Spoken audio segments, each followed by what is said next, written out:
yavuze ko yavuze ko bitazaba kandi buke ko nabyo biriya twaje kubona ahantu muri social media bavuga ko ngo uwo mu diaspora nibishaka hanurira Mutesi ko ngo yaba yaramuhaye amafaranga ngo abihanure hari abari bayafite bayavuga bayaza umubare nuko yamuhe nuko byagenze ibyo byose ni ibintu biri inyuma y'amarido reka hagere tubone koko badasezeranye baramutse badasezeranye ntabwo bisobanura ko byitwa umwaku kanaka afite cyangwa uri afite ntabwo bisobanura ko oya ni situation nibihe afite uburiri mu cyumba uwo bakristo bakajya baza akabasomera umurongo ati niko ndabasengera niko ndabadelivera niko mukarakora niko murakira imyaku n'imikoshi umuntu akaza akajya kuri bwa buriri koko umugabo akamurambaraho hejuru umubaka umunwa indakunda ngo akajya amubwira ati numvise mu gushyiriwe aho hana abagore bahatwarinda abakobwa bahatwarinda abantu bandura amazi barahapfire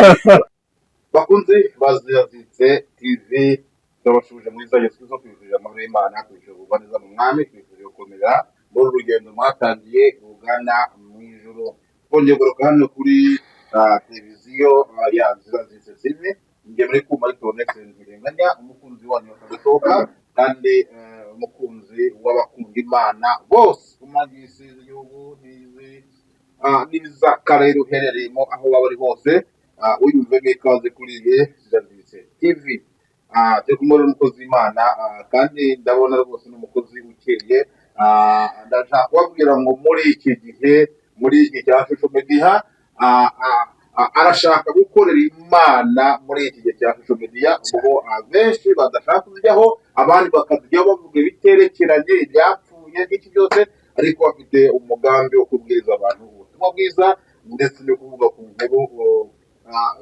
umusesenguzi mu bivugwa hirya no hino Imana rero imumugisha reka tumusabe abivuze.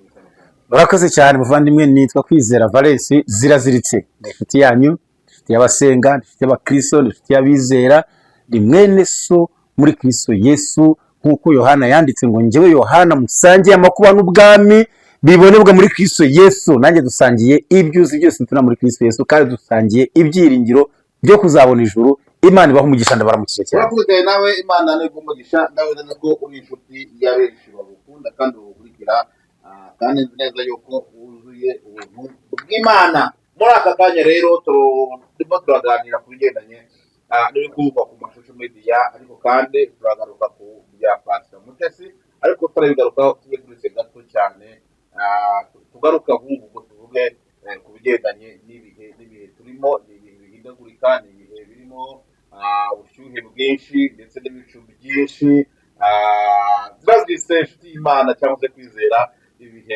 bishyushye gutya ntabwo ndavuga mu gihugu cy'u Rwanda mwebwe aho muri ntabwo uzi ukuntu bimeze kuba mukonje barimo yaka urabivugaho iki? Ntekereza ko nta kiganiro na kimwe tuzakora tutavuze ku bihe kugeza kandi koko ibihe ni nabyo bitwicaje harega ibihe ni ibihe ni simburana ry'ibyo tubona definition y'ibihe cyakora ajya muri dictionnaire yabona ibindi bintu wenda ariko ibihe kuri jewe ibihe ni simburana ndihindagurika ry'ibyo tubona n'ibyo twumva. Urakoze cyane gukomeza muge ibihe rero tuzabivugaho nibyo bitwicaje aha ibihe nibyo bigena byose buriya ariko hejuru hakaba uwitwa umukuru nyiri ibihe ari we Uwiteka Imana ishobora byose niwe nyiri ibihe niwe ubinyuranya niwe utanga igihe cyo kuba urusoro agatanga igihe cyo kuba uruhinja agatanga igihe cyo kuvuka ubwo bibaye ibihe kuko byarenze kimwe agatanga igihe cyo gukambakamba agatanga igihe cyo kuba umwana agatanga igihe cyo kuba umusore cyangwa umukobwa igihe cyo kuba umugabo igihe cyo gusaza agatanga igihe cyo gupfa uwo yitwa umukuru nyiri ibihe niwe waremye ibihe niwe ubinyuranya ni no bisimbura ibihe icyo nabivugaho buriya se wagize ngo iyo hamwe hashyushye ahandi haba hakonje turavuga ibihe nk'ibihe bya kirima gusa y'isi ibihe ubu ngubu tuvugana ugiye mu birunga wasanga hakonje watitira hari ejo navuganaga n'umumama uri muri Amerika USA umumama Marie Jose niba unkurikiye ndagusohoje cyane yambwiraga ko yanyeretse akavideo k'urubura ruri kugwa atwaye imodoka urubura runini naramajine se n'ibipapuro n'amabuye ateka n'urubura urumva rero twebwe turi mu gihe gishyushye ahandi hari gikonje bamwe baba bari mu gihe baryamye abandi bicuye, ibihe nuko bimeze. Hariho naho bambwiye abantu bambara hafi yo kwambara ubusa kubera ubushyuhe, twe turacyambara, twe nyine twe ko tutabimenyereye, twatubona igihe gishyushye, twese ntawe uza ucyavuye, nta n'uwagisubizayo. Nicyo nyiribihe yaduhaye, tucyakire tukinezererwe, twibuka n'abakimazemo imyaka 50 batazi igitonyanga, batazi imvura, batazi amazi, nabo barahari. Abo bose dufatanye dushime nyiribihe.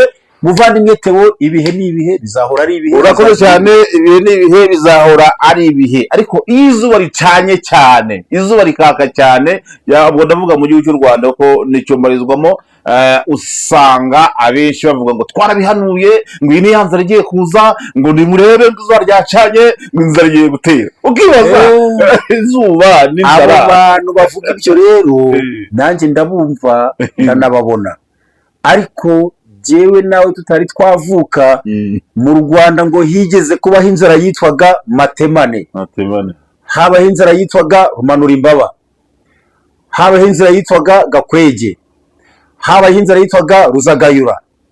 Mu gihe cyacu turiho twese mu Bugesera hize kuza inzara ngo yitwaga Warwaye ryari, ari mu Bugesera ariko yije vuba. Ariko muri za 2001 na 2002 hafi mu Bugesera havuye izuba, hari inzara. Abantu badahanuye inzara yaza kuko yahozeho. Ikintu kimbabaza uyu munsi ni abantu bavuga ikintu ari uko cyabaye. Ubu reka nguhe nk'urugero, mwanya tuvugana ngiye kwizera, nta buhanuzi mfite bumbwira wenda ibyo gupfa, ibyo kwezwa, ibyo kuba maso, ibyo kwitegura. Uyu mwanya ntawe wimpanuriye, ntabyo narose. Ariko umupfuye iyo social media wazibona bateje ibi bintu ubupfuye, cyangwa se wenda mvuze icyo hagize ikintu kimbo kinatangaje, wabona abantu bavuga ngo bari barabimbwiye. Maze rero mwabahanuzi, muhanure simbabujije, sindibaha impano, sindibubafate, simbarwanya, sinzi aho muhanurira. Nanjye ndi umuhanuzi, n'ubu ndi guhanura. Ariko bantu muhanura ibintu ari uko byabaye. Ariko ubundi mugira Bibiliya, muza ahantu havuga ngo bazabona ishyano abavuga ngo Imana yavuze kandi itavuze. Ariko iryo jambo murarisoma, ariko undi kwivuga yatanze umunwa ko nayivuga, mwayisenze ikabaha ibyo kuvuga by'ukuri. Wowe bombi iragwa ahantu ukaba uri kuvuga ngo Imana yari bikweretse ko bombi izagwa, ubwo se uri kuvuga iki? Niba yari bikweretse kera ikaba yanaguye, ubundi uri kuvuga iki? Urahanura, uratakaza amagambo, ubundi uravuga iki? Ikintu kiraba imanukira irabimanuka abantu bagapfa, ngo ariko Imana yari yabimbwiye. Uri kuvuga iki suko? Uri kwiyamamaza, uri gutanga itangazo, ibikubwira ntiwabivuze. No kubivuga ntacyo byari kumara keretse uvuga n'umuti wabyo. None se Theo, koko ukurikije ngubwiye inzara, ubundi si ahantu hose ko biba ziri kuva hose hari inzara. Ubu mu Rwanda hose hari inzara. Nubwo inzara yatera igihugu, hari ahantu haba hatari inzara, batazi n'inzara icyo ari cyo, ntinahagire kuko bafite ubushobozi bwo gutuma ibiryo mu bindi bihugu bikabageraho. Izuba n'izuba, icyakora kuko nanone gato izuba riba rizakurikirwa n'inzara, kuko ku zuba ntabwo ibihingwa byera. Hari ibyo turi kubona kuko byatangiye kwangirika, icyari cyarameze cyose ubu kiri kwangirika. Nyuma yabyo hakurikiraho inzara. Ubahanura iki kindi se ubundi? Niba izuba ricanye hazakurikiraho inzara kuko ibihingwa ntibizera. Ubwo umuhanuzi nta kindi ari guhanura rero, kuko izuba ryinshi ubwaryo ni ubuhanuzi. Aha nongere ngaruke bavandimwe mugurikiye, ntabwo ndwanya abahanuzi, narwanya Imana. Se nanjye ndi umuhanuzi, nanjye ndahanurirwa. Ariko umuntu uhanura ikintu ari uko cyabaye, akumva akantu gakomye ugahita wuririra, bakumva akantu akagiye kuburana, utariko Imana yambwiye. Oya, uyu munsi nimuhanure, ntimuzahanure ko ikintu cyabaye. Niba uhanure ko ikintu cyabaye, ayo ni amarangamutima. Muvandimwe rero, simpamya makana ko ubuhanuzi butariho, ariko izuba ubwaryo ni ubuhanuzi. Niba ricanye rigatwika, rizakurikirwa n'inzara. Nta kintu wabuhanura rero. Urakoze cyane Manege Umugisha, bisobanuye neza. Buri igihe ni cyacyo, hari igihe cy'izuba hakaba n'igihe cy'imvura, kandi ntabwo bibujije ko imvura ishobora gutinda, izuba rikava, cyangwa se izuba rigatinda imvura ikagwa. Ibyo ni ibihe, ahubwo twakagombye kwitwara gute muri ibyo bihe? Si ibyo ashaka kuvuga, ahubwo twihute kuvugwa kuri social media.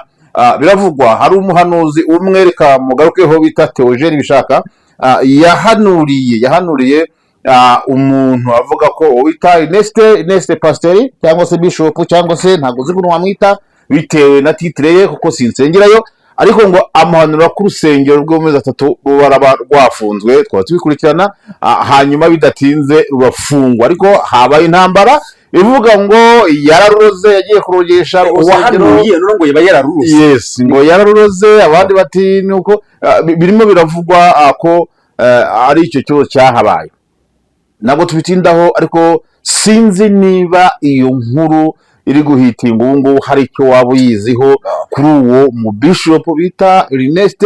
Abakristo bahagurutse batera n'ibishaka bajya kuri kamera bavuga ko yagiye gucisha ibirozi hirya no hino. Wowe urabivugaho iki? Cyo kubivugaho kirahari kandi nzi neza ko Imana ifasha n'umwuka wera ku buryo ntashobora gusesereza umuntu cyangwa kuvuga ibitari ngombwa. Nibishaka n'uwo muhanuzi ngo Ernest bombi isa n'utabazi. Nibishaka we muziho gake kuri ibiganiro bye bombi ntituraramukanye.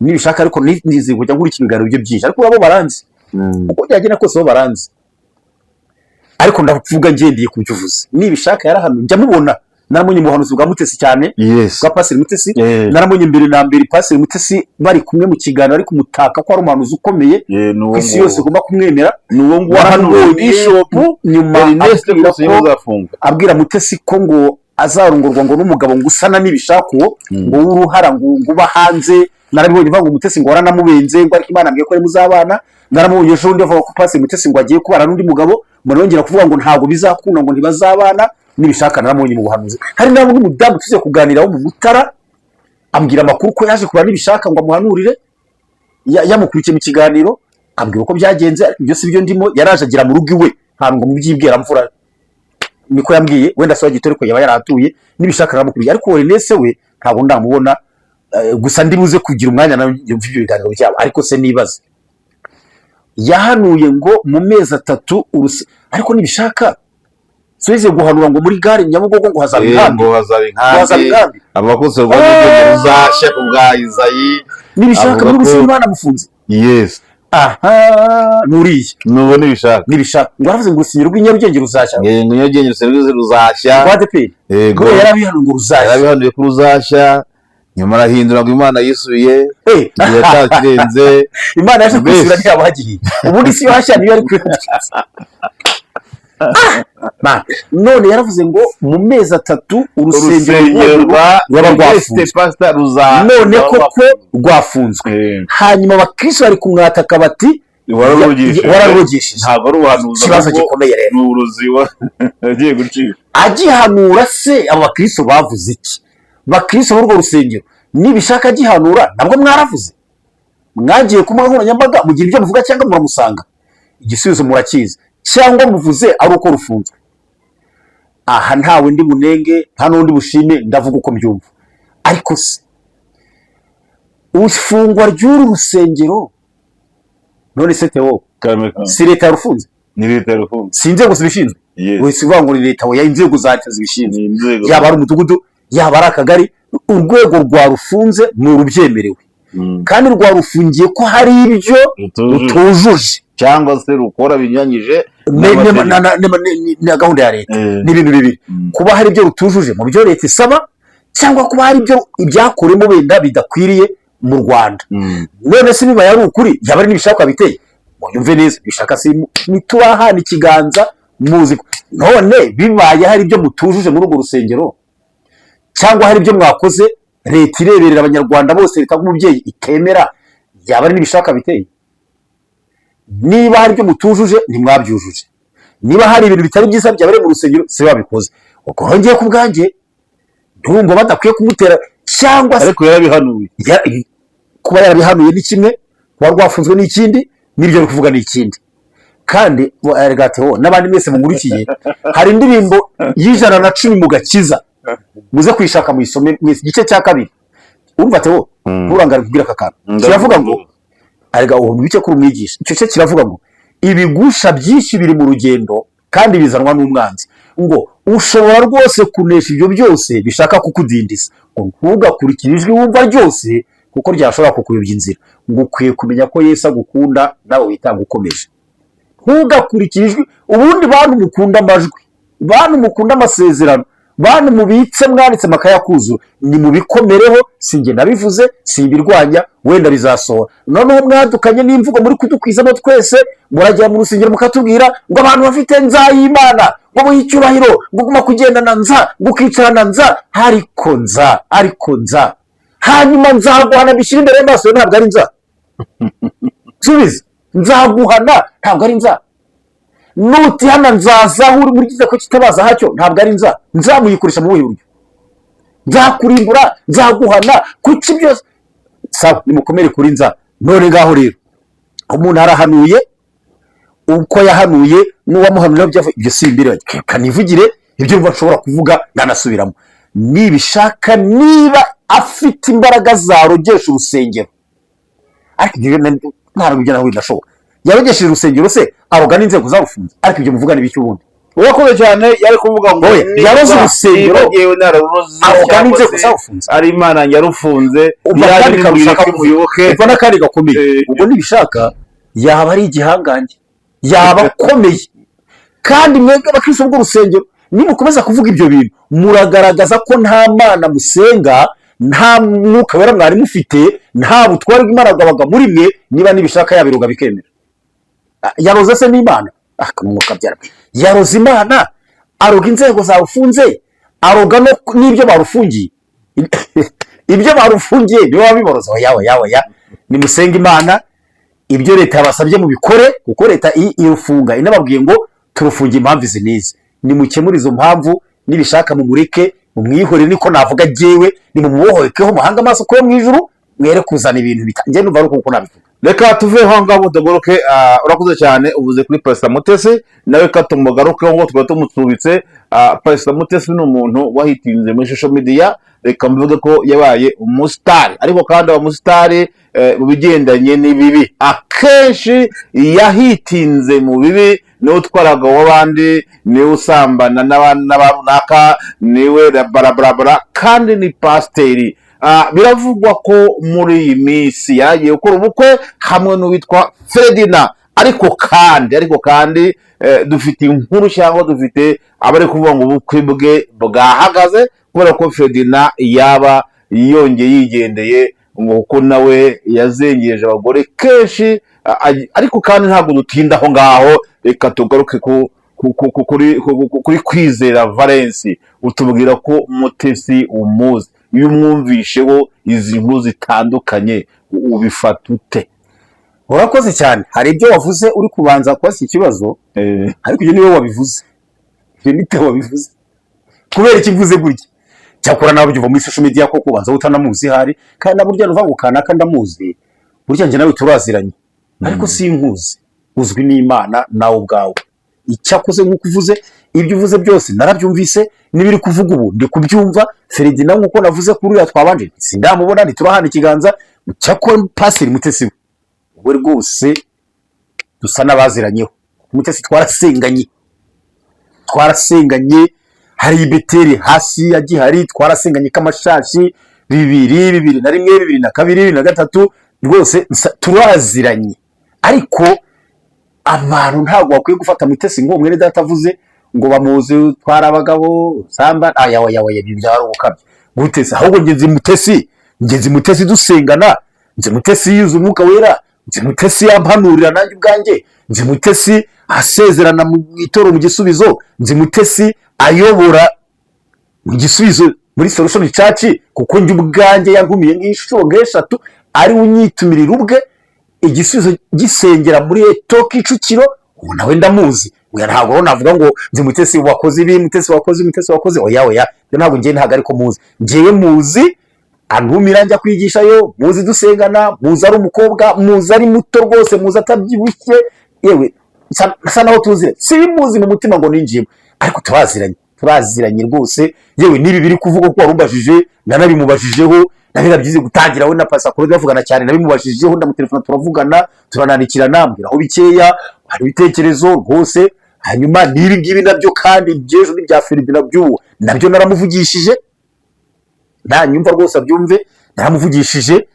Hari n'undi muntu twaganiyeho tuvugaho nge na Mutesi mwazane si ibyo bije bite, anyereza n'utudiyo tw'uwo muntu tw'ibintu yavuze, ndacyana dufite muri phone yanjye. Ariko ibyo byo uvuga ngo ubukwe buri gupfa bimaze nk'iminsi mike bivugwa ko n'uwa muhanuzi twavuga yahanuye ko bitazaba ngo nawe azavuga ko yabiroze niba ari byo koko naba iyo amakuru ntaranayakurikira cyane ndazufata umwana byo mbigenzure na mu kiganiro tuzakurikira tuzabivugaho nabyo twamaze no kumenya neza ko social media zibanye ibintu byinshi hari igihe bandika amatitire yari byo bitangwa no gutwika numvise aho mushiki wa Ferdinand avuga ariko bintera kwibaza se mushiki wa Ferdinand we aravuga biriya agamije iki gahunda ye ni iyihe kuvuga ko umusaza wari umunyamanyanga ari umunyabinyoma atagira iki yabyaye ahambye mushiki we intego ye ni iyihe agamije iki kandi ikindi kuko tutamuzi nta n'uwapfogomye ngo nari mushiki we n'ubwo ndaba atari na mushiki we nta wandi uko bigitangire reka tubireke gusa uko warumbaje ndabyumva ndabikurikira nibiramuka bipfuye koko ubukwe ntibube Mutesi arakomeza be Mutesi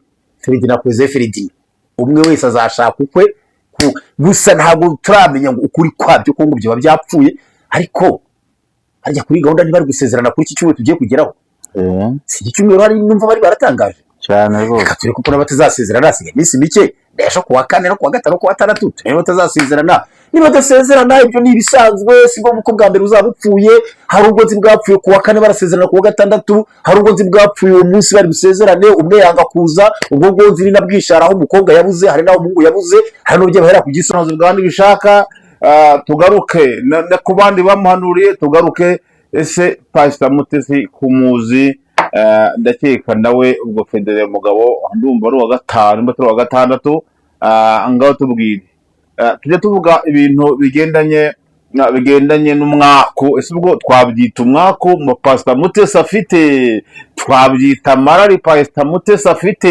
ariko muvandi n'ushaka kugarukire hafi gahunda turi gukeka ko ari ugusezerana ku cyumweru kihari hagera reka hagere tumenye icyabaye ubwo nibwo twavuga no kuri gahunda zugana ibishaka niba bazava ko nabwo uko yaburoze ko yavuze ko uko bitazaba kandi buke ko nabyo biriya twaje kubona ahantu muri social media bavuga ko ngo uwo mu diaspora nibishaka hanurira Mutesi ko ngo yaba yaramuhaye amafaranga ngo abihanure hari abari bayafite bayavuga bayaza umubare nuko yamuhe nuko byagenze ibyo byose ni ibintu biri inyuma y'amarido reka hagere tubone koko badasezeranye baramutse badasezeranye ntabwo bisobanura ko byitwa umwaku kanaka afite cyangwa uri afite ntabwo bisobanura ko oya ni situation nibihe ntabwo bwabaye kuko abo bukwe butapfuye nabo hari ikindi cyababaye ubwo abo mwisi wose bafite umwaku kuko ubukwe butapfuye hari ikindi kibi cyamubaye hari impanuka yabaye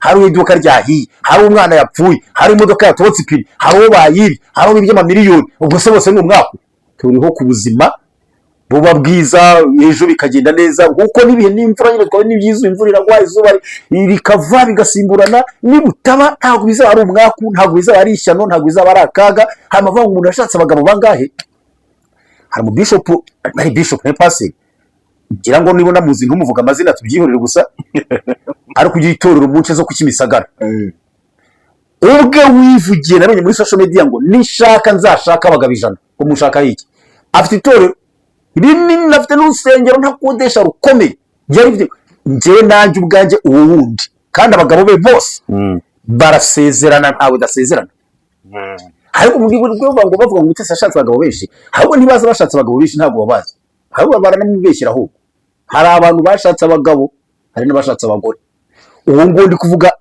amaze kudivurusa n'abagabo 5 bose bariho nta wapfuye kandi nawe witura yanabibonye muri social media yivuga ngo nishaka ndashaka abagabo 100 muri bari kandi urumva aranakuze ejo aravuze ati ibintu biri hanze ari byinshi nisemera kuri mu byinshi ariko kimwe ntabwo oya abantu twese turi ku isi matseri dukozwemo n'umukungugu ntawe Imana yaremye mu masarabwayi ntawe yaremye muri zahabu n'umukungugu niba wenda uyu munsi ngomeye ku buryo bumwe hari n'ahandi n'abafite fibrese ku buryo ubuntu ntabwo twese icyo tubeho ngo cyakaye gushyigikirana gusengerana kugirana inama bishoboka guhugura tugaharanira kwigizanya imbere ubukwe nibutaba bizaba ari bisanzwe ubuzima buzakomeza nibabona abandi bazabane nabo gushaka abagabo benshi n'abagore benshi n'ibiki biterwa n'impamvu za ba nyirabyo ntacyo nabivugaho abo bibaho nibo babizi ibyo ariko ntawe nateruye giye ngo umwaku nishyano n'uburozi oya n'ubuzima twese tubaho urakoze cyane turi kumwe na umukozi w'Imana Kwizera Valens ati ni akazi kabo ni igihe cyabo n'abashaka bazashake n'abarenze ariko iyo tugarutse mu ijambo ry'Imana biravuga ngo uyu muntu bazabana karamata, bazatandukanywa n'urupfu cyangwa Yesu agarutse. Iyo tugarutse mu ijambo ry'Imana ikoreshwa mu kurahira basezerana, hari ibyo Bibiliya tubwira. None ni gute umuntu avuga ati kubera ko iri dini nasengeragamo ritemera gusezeranya umudivorce, reka mpindure njye mu rindi ryemera umudivorce, ariko kandi rya dini agiyemo rizakoresha Bibiliya kandi ntiyemera kudivorca? Iki kintu kivuga bite? divorce ni igifaransa, ariko ubwo neka tukuri ijambo gutandukana kw'abashakanye. Yes. Bibiliya rero ntabwo yanga gutandukana kw'abashakanye, iremera ko bashobora kuba impamvu batandukanye. Hari naho Mose yavuze ngo niba ngamuhora gusambana amuha urwandiko rwo kumusenda. Icyo kibazo ko nyuma bakibajije na Yesu misezerano bisa, ariko abiki nagira biki abigisha ibyo ni Pawulo wabivuze. Navugaga aho Mose yabyemeye amategeko ya kera ku Bisirayeli, n'ikibazo bakibajijeho Yesu bamuha urugero rw'umuntu washakanye n'abagabo 7 bose bapfa, kandi ngo ntayo babyaranye, babaza Yesu bati nazuka azaba uwande. Icyo ni ikibazo babajije Yesu ati kandi uko Mose yajya twemereye ko igihe umuntu ahora umugore gusambana we yemerewe kumusenda, ariko nayo arabwira ati ibyo bivuze ko imitima yanyu yari inangiwe. Nanjye humura, nanjye sinemera ko abashakanye batandukana. Njye nta n'impamvu nimwe njya nemera yabaho yatuma abantu bashakanye batandukana. Hanyuma Pawulo we yahuguye avuga ati niba bagize impamvu ituma batandukana, umwe agende abigisha ubaziko iwabo. Izo ni impuguro za Pawulo zivuga, niba bagize impamvu ituma bashakanye batandukana, umwe agende abigisha ubaziko iwabo. Jewe rero kwizera, niba ugira ngo nsubirize abandi abo byananiye nabo bitananiye, kandi uranisubije uvuze ko bose bagera bagakoresha Bibiliya, kandi Bibiliya umurongo wanditsemo n'ubundi unibaze impamvu tubona amatorero menshi atandukanije imyizerere afite Bibiliya imwe. Iki ni igitabo gikomeye. Uribuka ijambo ahantu havuga Elisa ngo arazamuka arambika umwana ku buriri, amurambararaho 7, umunwa ku munwa, inda kunda, urabyibuka? Ngo aza kumva ngo intumbijemo ubushyuhe. Nzi umuntu washinze itorero Ikibungo, kera hakitwa Ikibungo, afite uriya murongo ari wo yubatseho, afite uburiri mu cyumba. Uwo bakristo bakajya baza akabasomera umurongo ati niko ndabasengera, niko ndabaderivura, niko mukarakora, niko murakira imyaku n'imikoshi. Umuntu akaza akajya kuri bwa buriri koko, umugabo akamurambaraho hejuru, umunwa ku munwa, inda kunda, ngo akajya amubwira ati ntumuje mu bushyuhe. Aho hana abagore bahatwarinda, abakobwa bahatwarinda, abantu bandura amazi barahapfire, inzego zabivumbuye, abantu barahaboreye. Ariko yakoresheje iki? Bibiliya. Si ikibazo rero ko bafite ibindi basoma, ngiye gusa icyo nemera ni intege nke z'umuntu ku giti cye aba yagize akumva yakongera gushaka, kandi mu ruhande rwe nkaba nta munenga, nta mutera ibuye. Niba yagiye akavuga ngo sinshoboye kubigisha ubaziko ngiye gushaka, okay, iyo nzira niye, Bibiliya arayizi, umva ko ari paseri nyine. Ariko nanone niba abona atabishobora kubigisha ubaziko, atabishoboye agashaka, ubona ko ari uburenganzira bwe, kuko kibi nuko ari ubundi bibindi. Ariko yaba umugabo yaba umugore, uretse n'uri aregura nuko nyiragiye muri social media akamusa akamenyekana, abadefishe bagashaka ni benshi rwose, ari abagabo ari abagore benshi rwose. Nawe ubwawe ufite abanduzi barenze 3 5, nanjye mfite abandi nzi mumaze kudevurusa, uwo namuvuze mukanya. Hari undi nzi wese wasengeraga mu itorero nashatse kuvuga umaze kudevurusa 2 n'abagore 2 n'umugabo ashaka abandi. Nuko Mutesi yagiye muri social media abantu bakamumenya, ariko hari abantu bamurushije kudevurusa no gushaka, barahari benshi nuko yamenyekanye. Niba rero bagenda bikabananira, wene nje kwizera nkaba nabishobora, nawe ukaba wabishobora, wakora iki ku muntu byananiye? Wabigenza ute? Hari uwo Pawulo yabwiye ati noneho niba ari ninda kunaniye ngaho genda ubigenza uko nguko, ariko ntabwo aramubohoye, kuko yepfo undi murongo ukomeye cyane umucira urubanza, n'ubwo bakona kwitwaza ura murongo. Ngiye nabivugaho, iyo nyiri kwigishuza bibananira bagashaka, okay, kuni byabo ni kuba bahisemo. Urakoze cyane mane kumugisha. Ariko kandi reka tuvuge ngo ijambo ry'Imana nubwo ari rimwe kandi ari rizima, ariko abantu barisobanura kwinshi gutandukanye. Ariko kandi abo ngabo bazacirwa urubanza n'Imana, ntabwo twebwe twabacira urubanza. Ibyo ukora byose niba nta mutima ugucira urubanza simbizi, ariko kandi hari umuntu wavuga ngo nta mutima ucira urubanza afite. undi amusubiza ngo nuko ntawe ugira. nawe nese yabonye ko nta mutima afite gutya yawe ntago manje ko igisubizo cyari ukuri ko nta muntu utagira umutima kandi ntago abantu bose bagomba gucirwa urubanza kimwe cyangwa n'ibintu bimwe. Murakoze cyane, reka twigire mu ijambo ry'Imana. Twajya ufite Bibiliya ariko kandi abishyira ukeneye ijambo ry'Imana, reka dusenge. Akantu hano kabaga muri Bibiliya zino zisohoka bakavanyemo akantu karambabaje ngo bijye ntabwo ukeneye ijambo ry'Imana, kabaga hangaye ngo abiki gihe bakeneye ijambo ry'Imana bakavanyemo bashyiramo ngo Société Biblique au Rwanda. Ibi nabyo ni ikibazo, nabyo ni ibi tuzakwandika kugendanye amagambo ari muri Bibiliya bagiye bahindura bagashyiramo yandi tuzabivugaho. Kadusenga Imana kugira ngo wakoze data wa twese uri mu ijuru, izina rye ryubahwe. Urakoze uri kumwe natwe kuko wavuze kuzabana natwe, iryo sezerano risohora umunsi ku wundi. Iyo ataba wowe ntabwo tuba turiho, twahizwe na byinshi kandi hari bagenzi bacu bagiye bagenda bagahitanwa nabyo, kuko wahabaye uhabwa icyubahiro.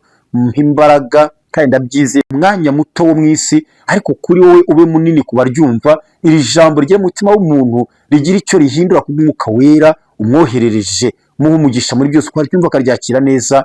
Nizeye kubikoze mu izina rya Yesu Kristo umwami wacu, amen.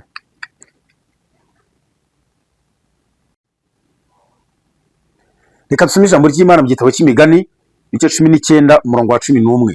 Dusome. Amakenga umuntu afite amubuza kwihutira kurakara, kandi bimuha icyubahiro kwirengagiza inabi yagiriwe. Nshuti mwene data, nshuti yanjye, nshuti ya Ziraziritse TV, nshuti y'Imana, nshuti ya Bibiliya, nshuti mukundwa, ndagira ngo aka kanya mu minota mike tugane ku ijambo rivuga kwirengagiza inabi wagiriwe. Ndasoza ngusengera nawe usengere, Imana iguha imbaraga zo kwirengagiza inabi wagiriwe. Kwirengagiza. Salomo yandikira ijambo, uramuzi Salomo nk'umunyabwenge kandi ubwenge yahawe n'Imana yo mu ijuru. Salomo nawe ari mu bantu bavutse bakurikira igikorwa kitari cyiza. Salomo ntekereza ko niba yaramenye imivukire ye yamuteraga ibikomere, kuko yavutse ise abanje kwicisha wari umugabo wa nyina n'umwana wabanjije Salomo, ni mukuru wa Salomo, arapfa kandi apfa bitewe n'ibyaha bya se w'uwo mwana ari nawe se wa Salomo ari we Dawidi. Aya mateka Salomo yarayumvise, ntabwo nayumva ndi hano mu Rwanda ngo Salomo batarayumvise.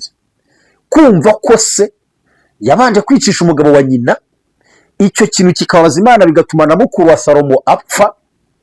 Ibyo ni umugambi Imana muremure. Nyuma yaho Salomo cyakoraza kugira amahirwe asimbura se ku ngoma, kuko imiterere y'ubwami iri, umwami asimburwa n'umwana we, cyane ko habaye izindi ngorane, ariko haba ari uwo kwa se wabo uwahe. Salomo biratubwira rero ngo yagiye ahantu hitwa Igibeyoni, ngo ajya gutambira Uwiteka ibitambo amaze kwima ingoma. Agira ubuntu butangaje ngo Imana iramugendera mu nzu, iramubwira ngo nsaba ikintu ushaka cyose nkiguhe. Ngo yaratambye ibitambo 1000. Icyo gikorwa kinezeza Imana, mujye mukorera Imana burya bigera ku Mana. Nubwo muri minsi ari gishize zivuga ko ibyo dukora ngo atari ngombwa ngo ntacyo bimaze, ariko gukora Imana birashoboka nubwo idakorerwa. Ntugira icyo akennye kuko iturusha amaboko n'inyembaraga, ariko hari ibyo tugomba gukora turi hano mu isi, kandi akaba ariyo yakabaye ibikora. Imana ivuze ngo irimo amafaranga ntabwo bivuga ko aramanuka mu kirere ngo agwe. Imana ivuze ngo ahubwo wowe uyamba uyikoreye, kuko umukozi ibyo yashakaga ko ukora, ibyo yateguye gukora ikagukoresha wowe ukayama, ubaye umukozi w'Imana. Rero Salomo rero ngo abwira Imana ngo nibwo njya ku ngoma, sinzi iyo biva niyo bijya, sinzi icyatsi n'ururo, ngo aribwira ngo mu bwenge kugira ngo nshobore gucira abantu bawe imanza zikwiriye. Haleluya, haleluya. Imana yaratangaye cyane, Imana nayirumirwa, ibona igisubizo Salomo yihaye kirarenze, kuko Imana iratuzi, izi ko imyifuzo yacu ari imyenda, ari umugore, ari umugabo, ari abana, ari imodoka, ari amazu. Itangazwa no kubona Salomo yisabye ubwenge kandi bwo gucira abantu b'Imana imanza zikwiriye. Imana ibwira Salomo ngo kuko utasabye ko abanzi bawe bapfa, ntusabe icyubahiro, ntusabe ubutunzi, ukamusabye ubwenge bwo gucira abantu banjye imanza zikwiriye. Uwanje Salomo arabareba bwa bwenge Imana yamuhaye bumuzamo. Ndagira ngo ngere kuri murongo twegera no kugusoza. Ngo arabareba te umwe wowe umuzima n'uwawe, nawe umuzima n'uwawe, umupfu n'uyu nawe ati n'uwe, ati muhumure na gikemura, ngo atumaho ingota bwimusikatse ingota. Ngo arabwira ati uyu mwana ibyiza ko ngo gikemuke neza, reka mukatemo kabiri mu mugabane biraba bihuye, biraba bingana, nta kibazo. Umugore umwe aravuga ati nibyo mwami, mukate twese tumuhombe umigice nawe atwara ikindi. Undi mugore ati nyakubahwa, wibikorera imbere yanjye, wimucira imbere yanjye, mumuha mwitwarire, ndabona ari umubyeyi, wenda azamurira, winyicira umwana, urafata inkota nkiyumvamo igise, yewe have mwami, have mumuha mwitwarire. Umugore ataha, mwami Salomo ati umwana mumuhe umufitiye imbabazi niwe nyina. Icyo gihe ngo Isirayeli yose yatangaga ubwenge bwa Salomo, tibamenya ko ari akabanga Imana yamuhaye, agapaswadi yamunagiyemo bari igibeyoni, baziranyeho n'Imana, hari ahantu akanda ubwenge bukaza. Haleluya, haleluya, Imana iguha ubwenge bwa Salomo. Ni nayo mpamvu yanditse iri jambo rero rigezeho ngo amakenga umuntu afite amubuza kwihutira kurakara. Uzi ko kwihutira kurakara ari bibi? Nyamuntu, umuntu akubwiye nabi, umuntu akunyaza ibyawe, usanze bitameze neza, winjiye mu nzu usanga buretse kurakara, buretse kuvuga, buretse gutongana, banza ucishe make. Uburakari ni bubi. Nibihutira kurakara urica ibyari gukira, nibihutira kurakara urarwana bitari ngombwa, nibihutira kurakara urashiduka inzego zakugezeho. Buretse kurakara banza utuze. Amakenga, gira amakenga. Abantu benshi bazize kutagira amakenga. Ingo nyinshi zaratandukanye, abagabo batabagore, abagore batabagabo, abantu batabana, abantu bariyahura, abantu barafunga, bazize kutagira amakenga. Itonde. Hakantu usanze kimutse karahandi gusa urarwanya. Uyasha, ese wiruka bika wagize amakenga y'impamvu karaho. Niko umukozi akubwiye nabi mada, uhise umukata, nakukata ya meza abiri, nakwirukanye, ahite musomye. Oye, banza kugira amakenga. Yaragamije iki?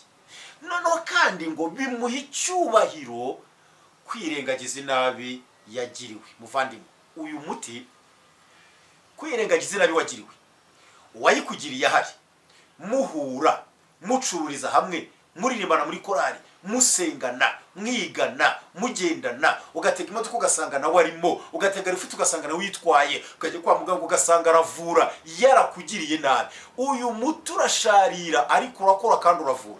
Reka kubwira ijambo rikubera ry'ubwenge. Ubundi kuki ureba ku bantu bakugiriye nabi, hari uwagukubitiye umwana, ariko nawe hari umwana we yakubise. None biragenda bite?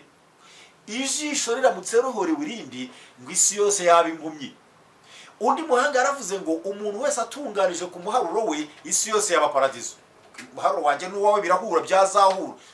Haraho byahura, uwanjye n'uyu birahura, n'uriya n'uwe. Ngo bivuga ngo mbere yo kureba, banza urebe wowe. Iyo ndi mu rusengero ngigishira ijambo, kavuga ariko hari abantu muri mwe, hari abagiriwe nabi, ntimurambura ibiganza. Barabirambura hafi 3/4 by'urusengero bafite abagiriye nabi. Nabasa nese muri mwe hari abafite abo bagiriye nabi, nkabura n'umurambura. Kwirengagiza nabi wagiriwe ni umuti usharira, ni umuti uryana, ariko ni umuti ukora. Urabyubaka uzageze ryari? Wamusize mu giturage, wiyizira mu mujyi, aje nawe barimutse, muhuriye muri korari. Wamusize iriya akiga, nawe baraje, muhuriye mu bucuruzi. Undi waherukaga amakuru ye, none usanze yarabaye umupolisi, niwe ushinze kuguha ibyangombwa ukeneye. Ntiwaherukaga amakuru ye, ugiye kwa muganga, niwe uvura. Niwubaka kuri iyo nabi rero urasohoka utivuje, urapfa. Numusanga atanga ibyangombwa biruta bijyanye, uzafungwa ko nta byangombwa ufite. Vana inabi mu mutima, gira amakenga, biraguha icyubahiro, biraguha agaciro. Irengagiza, yifate nk'idahari, komeza ubuzima, muhoberane. Umuntu agira nabi, undi akaba yanagira neza, wibyubakaho. Niba ari ibijya mu mategeko byagiyemo, ariko irengagiza inabi wagiriwe. Kristo yirengagije ububi bwacu. Haleluya. Kristo yirengagije ububi bwacu kugeza ubwo ngo ababariye n'abamubamba, n'abamutera imisumari. Yirengagiza iyo nabi, agira ubwo avuga ngo data bababarire, ntiyavuga tubarimbure. Kristo yirengagije inabi yagiriwe. Yosefu yabwiye bene se ngo iki? Ngo kubwanyu mwari mushatse kungirira nabi, ariko Imana yashaka kubizanisha ibyiza byo murebi, ngo muhumure, nzajya mbagaburana n'abana banyu bato. Ngo arabahumuriza, ababwira neza. Mu murebe Yosefu bamuta mu cyobo, ikanzu bayisiga amaraso. Yosefu amuvana mu cyobo, bamugurisha bwa mbere n'Abishimayeli. Abishimayeli bamugurisha kwa Potifari. Yosefu mu nzu y'imbohe, mu guhangayika afuza imyaka tutazi n'akaga. Bibiliya avuga ngo bamukuramo baramwogoshe, musatsi wamurareho kubera bene se. Ariko ababonye disikuru se ya nyuma, ngo yarabahumurije, ababwira neza ise Yakobo yaramaze gupfa.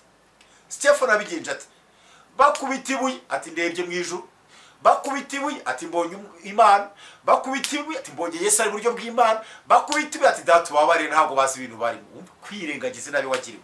Ndagira ngo soze ku buhamya bwanjye ngubwire ukuntu byambayeho, biragufasha nawe uzabishobora. Ntabwo njya mbona uko ntangira ubuhamya ngo musoze neza, ariko gake gake muzagera mubumenya. Kandi hari n'uburi kuri Zirazise TV ubwo natanze ahantu mu rusengero, ariko igihe kimwe kera muri za 88 cyangwa 9 narafunzwe muri gereza. Mu buhamya bwanjye ngiye kukwihera ndafungwa. None mbere yuko mfungwa nari umuntu uraho wo mu mujyi w'ibyumba hari Gicumbi, niho nabaga, niho navukiye. Nari umwana muto ariko tari umwana cyane. Nabaye mu mujyi, abantu baho baranzi, nkubitirwa mu isoko ryaho nibye, baranzi mfunzwe muri gereza nambaye roza, baranzi shyira ibiryo ingurube z'abagano ku kaseho magirwa ntoragura ibishishwa by'imineke mu isoko, iby'amashu, ibiryo by'ingurube, ngasake n'agacunga ingorofani yabyo nkagera ku kaseho habaga ingurube za gereza. Ayo icyo gihe barabizi, hari abanyuru babagayo bazitunganya bazuhagira, n'abacunga gereza babarinze bakabanayo nabo. Ngiye nkashinze kujya njyana ibiryo nkabigezayo. Abantu mu Gicumbi b'icyo gihe baranzi. Noneho umva ko mbere yaho n'uri nari kirara mu mujyi, hari ibyo bitaga ibirara. Ijambo mayibo ryari taravugwamo nk'amasarigo manga makaritasi ibirara ingegera, nuko twitwaga. Turabana benshi baharaza Kamitsinga kukinira mukeri, turarana amajoro tugera dutembera tukazengurukamo, dufata utuntu twibutuntu, gufungura pure ku mazu, imbabura, utuntu twose. Hari igihe njyaga niba mu isoko, ari umunsi umwe ngafatwa, ubundi sifatwe. Ubuzima bwinshi butangaje. Noneho aricyo shaka kuvuga, ariko nanone ngakora n'akazi ko mu rugo. Iyo mirimo yarasimburanaga. Akazi ko mu rugo nakavamo nkajya kwibera ikirara mu mujyi. Mu mujyi nakoze hari abakiriho rwose, hari umubyeyi n'ubu nubaha rwose, n'ubu nita mama, agira n'umwana witwa Kwizera twaritiranwaga kuduhamagara akavuga ngo Kwizera muto, Kwizera mukuru, barenda kuri n'ubu baracyariho. Noneho nagaro ndi ikirara mu mujyi hariya, hari umuhungu ndamuvuga amazina kuko nta nubwo akira, ariko baramwibuka kuko ntabwo yapfuye kera cyane. Umuhungu bitaga Kimana uvuka ari gepfo za Kibari. Kimana mwibuka igikara cyane. Twabanye muri izo nzira kera mbere ya Jenoside yakorewe Abatutsi muri ubwo burara. Hamwe n'abandi bana twabanaga nabangurikiye nawe wapfuye n'abandi tukaba twaramwangaga, tukamuhimba ibizina bibi, yakora amafaranga tukayarya, twagura inzoga, mbese twaramwanga. Naramuhemukeka nivuge ngiye uwo mwana naramuhemukiraga, kamubabaza, kamutoteza, kamutuka, kamwiyo n'udufaranga yakoreye, twagura n'ikintu, mbese naramwangaga. Tugakora akazi ko mu Rwanda ngamugambanira, naramuhemukiye. Imana ishimye ko yambabariye. Ariko ikigutangaza nafunze ariko wa gatandatu kwarwa n'imodoka yari ya pariki ya Byumba ndetse n'Insani Patrol murayizi, yanguye kuri komine Kibari aho narindi. Hanyuma injyana kuri gereza, mfungwa na EPJ witwaga Jire wa musore muremure mwiza muremure, niwe wafunze. Ninjiye muri gereza y'Ibyumba haracyagiye igifatanye n'ikigo cya gisirikare na pariki. Abazabyumva mubizi murabyibuka. Abanyururu baje kunshagara iyo wafungwaga. Abanyuru barazaga bakubonye bakazaho ugusuhuza, ukora mufuka, ugira gute, ukwitegereza, urubahe, ukuza akagusuhuza, uziziki, se banaka bariho. Mbona Kimana wa undi nahemukiye yarafunzwe kera sinarimbizi, mbona nawaje mu banyururu bari kuza bashaka. Urabizi muvandi, narikanze inabi namugiriye, yaje imbere yanjye yose ndayisoma nko kuri taburo. Pita mbona ko Kimana agiye kunyica. Gereza ni ikindi gihugu, tagira ngo ni ikintu cyoroshye. Ariko turi kwijambo kwirengagiza nabi wagiriwe. Bantu barabishora badasenga, barabishora badakijijwe, we byakunaniye gute? Kimana mbona raje ndikanga, arasuhuza abikiganza, noneho amhurura mvana mu gikundi cy'abanyururu bashagaye, amvana maranjyana mu nzu twararagamo, twitaga teritwari. Ibyo muri gihe byagufite amazina nabyo yihariye, twaraga mu cyitaga teritwari. Anjyana hari agati muri gereza, akaba ndicara. Bwari butangiye kwira, abandi banyuru bari gukina urusimbi, bari kuririmba. Kimana yicara impande yanjye araganiriza, ariko ukaganiriza nje nkumva ari gushaka icyo anyicira. Harimo umuhungu wari ufunze witwaga Ndabakize, mbona afite umushito, nkumva Kimana agiye kumwaka ngo aze awunjombe. Ngewe iyo nganizaga akabaza ati banda akabara cyariho, shoferi aracyabaho, guriki yaraho, kandi ese uziziki bigenze bite? No ngewe ntago namusubizaga, ariko mfite ubwoba, nkabona agiye gushaka nkano hari umwase ngo awungubite, ngumva agiye gufata umushito Ndabakize yari afite ngo awunjombe, nkumva agiye kumpora inabi namugiriye. Mana ushimwe. Kimana aranganiza bo baburije. Muri make ndababwira ko Kimana nta kibi yigeze angorera, narinze fungurwa ndarana no kumbaho ze ebyiri twihengekaho mu gihe nari kurara hasi ahantu bitaga kwigara, kurara hasi kuri beto hasi bahitaga kwigara. Inzu ntabwo agipavumye isima ririse, yabaga ari nka beto y'igiheri bahitaga kwigara, none agomba kurara. Ariko afite inzira nshishijemo, ambwira uko mbwira kapita w'iyo nzu turimo, nari funzwe mfite amafaranga 135, ubwo ambwira ko kapita ndamuhijana, akamwemera ko turana kumbaho ze turararana, kimarangirira umumaro. Ubutanze ababwira n'ubuhamya bw'umunyuru washatse ko namubera umugore aho muri gereza cyane. Kimara no wambwiye icyo gitekerezo ko kanaka ashaka kunsambanya by'ubutinganyi muri gereza byabaga kuva na kera, nabibonaga n'amaso, nakari umugore wuriya, nakari umugore bana nk'umugore n'umugabo kibona. Nanjye umunyuru twafunganwe nzamubabwira mabwire n'amazina ye mu kiganiro kizaza. Kimana arabimbwira, wenda nzahera hana ringeze kuko ikiganiro kigufi nacyo nicyo kiza buriye. Nzahera hangaha aho Kimana nyine twabanye muri gereza turarana kumbaho ze ebyiri, namwe ne data tewe turi kumwazanyibutsa ko ariho naringereje. Ariko kimwe cyo narinze mfunje nafungwe mbere ya Kimana musigamo, ariko yangiriye umumaro. Kimana yirengagije nabi namugiriye, ntiyayirebaho, anyigisha kanoni za gereza, ambwira uko bitwara. Yirengagize nabi wagiriwe muvande, bizaguha icyubahiro. Jugira amakenga, buretse kuvuga, buretse kumusubiza, buretse kwahukana, buretse mada, buretse gutukana mugabo, buretse kurwana, buretse gutera imigere. Amakenga umuntu agira amubuza kwihutira kurakara, kandi bimuha icyubahiro kwirengagiza nabi yagiriwe. Iyo Kristo atirengagiza nabi yacu, ntabwo tuba tuvuga ibi, ntabwo tuba tura Kristo, ntabwo tuba twizeye ijuru. Iyo bene se wa Yosefu abituri nabi bamugiriye, ntabwo ubumwe bwari kuboneka, ariko yari yirengagije. Kandi utera intambwe nk'iyo bene se Yosefu bateye bakajya kumureba, bagapfukama, bagaca bugufi. Hari uwagiriye nabi, tera intambwe umusange. Hari uwakugiriye nabi, nawe tera intambwe umusange nubwo atabishaka. Kora nk'uko bene se Yosefu bakoze. Imana igumugisha. Dusenga Imana. Imana igira neza iri mu ijuru. Ndabizi neza ko herekeje iri jambo, haraho riragira nk'umuhigi, haraho riragira nk'inyundo, haraho riragira nk'inkota. Iri jambo ryakiza n'indwara, iri jambo ryakwirukana imyuka mibi bitewe n'uko umuntu aryakiriye. Mwami, iri jambo riragira nk'umutsima, haraho riragira nk'itabaza. Icyo nsabye nuko ryakwera imbuto nyinshi zirenze. Udufashe umwanzi ntari bibure, umwanzi ntaryonone, ntiribwe kukara, ntirikorane n'amahwa, ntiryicwe n'izuba, ntiritoragurwe n'inyoni, ahubwo umwuka wera arishorere, rigira imbaraga mu mitima ryumvise. Uwananiwe kwirengagiza nabi yagiriwe, acyumvira ijambo abishobore mu izina rya Yesu Kristo. Uwagiriye undi nabi akimara kumvira ijambo atera intambwe nk'iyo bene se Yosefu bateye. Urakoze kuriherekeje kandi umumugisha kuko kwakira ijambo ryawe. Urakoze mu izina rya Yesu Kristo mwami wacu, amen. Imana bamugisha.